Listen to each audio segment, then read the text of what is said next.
باللہ من الشیطان الرجیم بسم اللہ الرحمن الرحیم الحمدللہ رب العالمین والصلاة والسلام علی سید الانبیاء والمرسلین۔ میں تمام عاشقان مصطفیٰ صلی اللہ علیہ وسلم سے مخاطب ہوں۔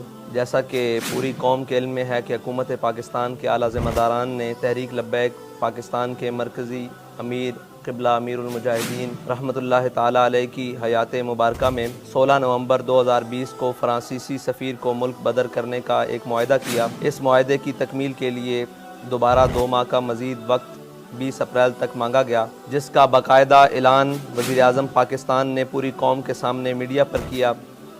یہ معاہدہ خالصتاً حضور صلی اللہ علیہ وسلم کی عزت و ناموس کے لیے ہے۔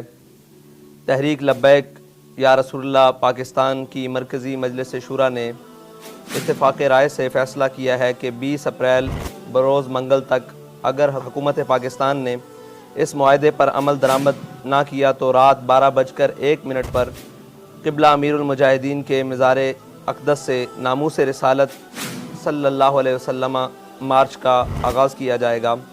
لہٰذا اہلیان پاکستان تمام تر وابستگیوں سے بالا تر ہو کر خالصتاً حضور سید عالم صلی اللہ علیہ وسلم کی عزت و ناموس کے لیے میدان عمل میں آئیں اور اپنے آقا کریم صلی اللہ علیہ وسلم کے سامنے سرخرو ہوں۔